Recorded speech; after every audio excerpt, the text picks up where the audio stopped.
Hello and welcome to Learn English with Stories. Today, I want to tell you something very special. My personal story of how I learned English. A story of fear, failure, and finally, success. If you're struggling to learn English, I've been there. So stay with me till the end. This story might change how you see English forever. I grew up in a small town. We didn't speak English at home. In school, English was just another subject, like math or science. But it never felt important. I still remember the first time I heard someone speak fluent English. It was my teacher. She sounded powerful, confident. It was like music. I wanted to speak like that too, but I couldn't. I was too afraid. Every time I tried to speak English, I froze. My mouth would go dry. People would laugh. So I stayed silent. For years. My first embarrassment.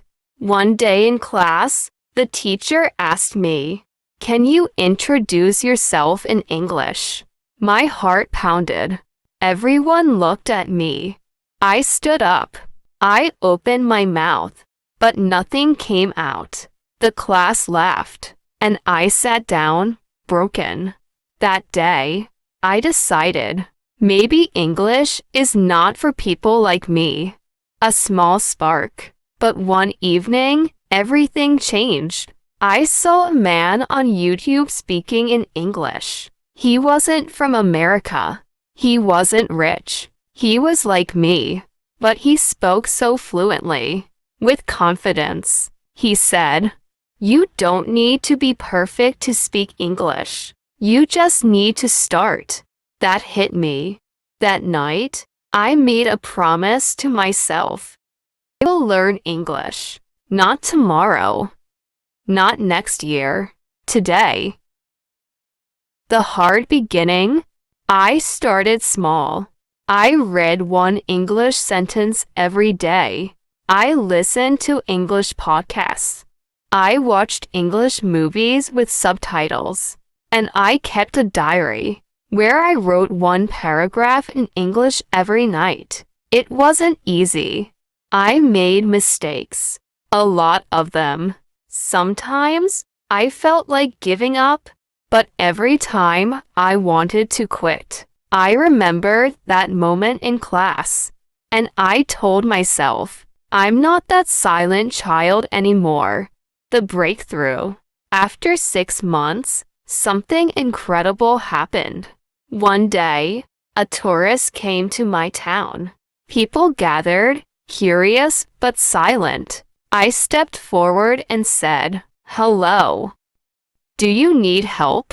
The tourist smiled and replied, "Yes, thank you." And we talked. In English. It wasn't perfect, but it was real. I spoke. I understood.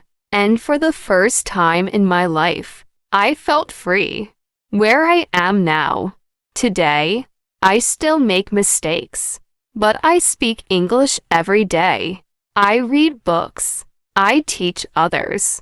And now, I help people like you, who are scared, silent, and struggling, just like I was. You don't need expensive classes. You don't need to go abroad. You just need one thing, a reason to begin. So if you've ever felt like English is too hard, if you've been laughed at, ignored, or embarrassed, I want you to remember my story. I was that boy who couldn't say a single sentence. And now, I'm here, telling you this story in English. If I can do it, so can you. Don't wait for the perfect moment. Start now. Start small. But just start. If this story inspired you, please like, share, and subscribe to Learn English with Stories. Your journey starts here. and I'll be here to guide you every step of the way.